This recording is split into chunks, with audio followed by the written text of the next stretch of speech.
So ngayon mga boss, papalit tayo ng spring. No, may nabili tayo sa TikTok. Yan, yung spring. So ito yung JVT.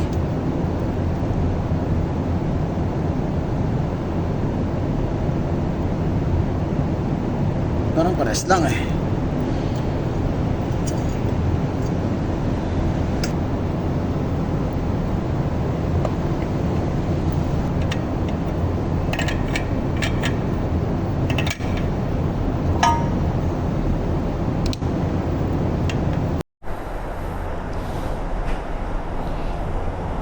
Alright mga boss,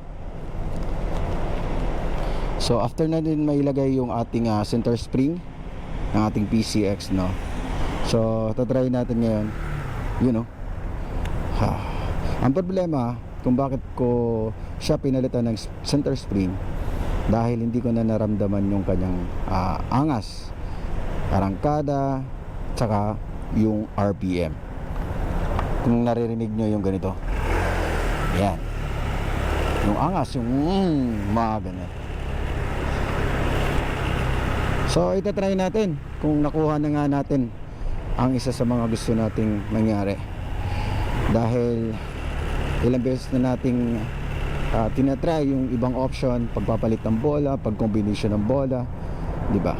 Ang hindi na lang natin na i-try ay yung pagpalit ng poly. So as of today, as of now, kaya pa naman ng poly, wala pa namang masyadong problema. Pero soon, kapag magkaroon tayo ng budget, so palabas na tayo ng basement.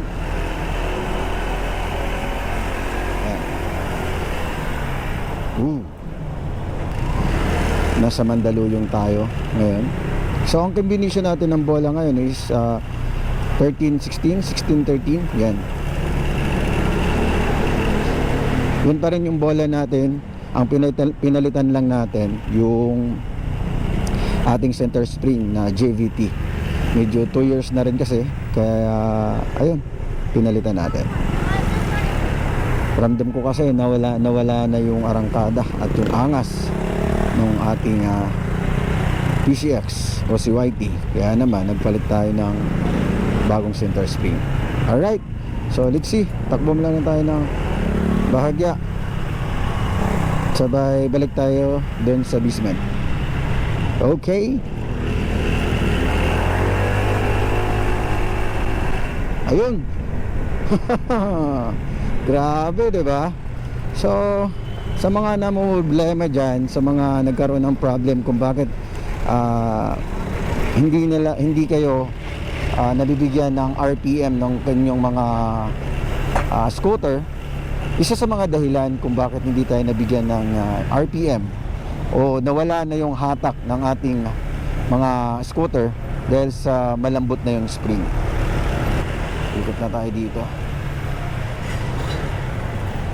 So ang next na gagawin natin, yung timpla na lang ng bola para hindi masyadong tumatalon. Medyo malayo yung agwat ng bola natin na ilagay ngayon, which is 16-13, no?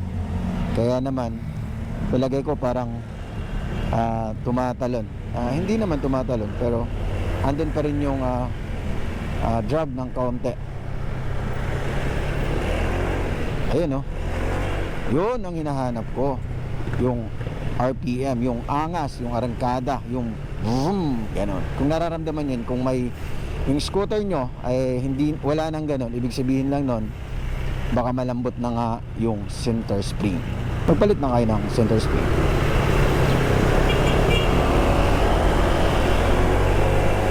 Hindi tayo makakalayo dahil matraffic na ngayon, rush hour, no? Shoutout sa inyo lahat. Ikot lang tayo dito sa Greenfield, at alam ko nakukuha ko na yung hinahanap ko. Grabe. Yan.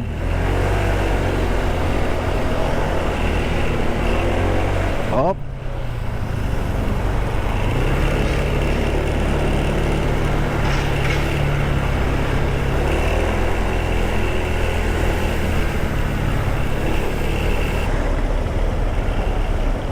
Dito tayo sa Greenfield.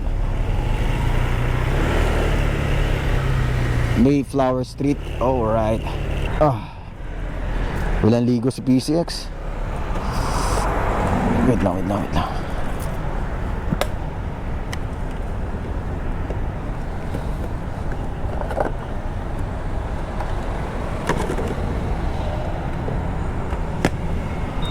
Alright mga boss. Yan. Kung nawawalan na kayo ng RPM o arangkada, isa sa mga dahilan yung ating center spring. Yan, malambot na siya. Pag ginanon mo matigas pa rin eh. Pero ang laking bagay nung pinalitan ko siya ng center spring. Sobrang lumakas yung kanyang hatak at may RPM na siya, yung angas. Ayun. Ayun. Kanina nagpalit tayo ng center spring ng ating PCX 160, which is ang pinalit natin ay NCY. Kung nakikita niyo yan, NCY. So ang pinalitan naman natin na dati nating spring ay GVT. So masamili na kayo kung ano yung gusto nyong center spring, basta naka 1,200 RPM na center spring, regardless kung ano yung center spring na gagamitin mo. Baka ito ay malambot na rin. Isa sa mga pangunahing problema natin na mga naka-scooter ay yung ating center spring.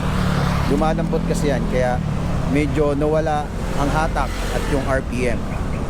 Lately kasi ay nagpapalit-palit ako ng bola. Ang ginawa ko, yung combination ng bola, which is lahat ng combination ng bola. Pero in a few weeks, few days, talagang nakukulangan pa rin ako dahil nawala yung angas, nawala yung RPM, nawala yung hiyaw ng ating PCX. Sabi ko, last option ko is magpalit ako ng center spring. NCY.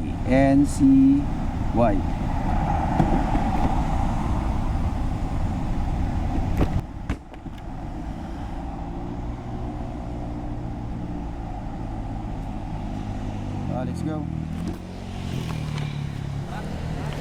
Sa akin lang, nawala talaga yung hiyaw at nawala yung RPM. Kaya talagang nagpalit ako ng center spring. So ngayon, naka 1,200 RPM tayo.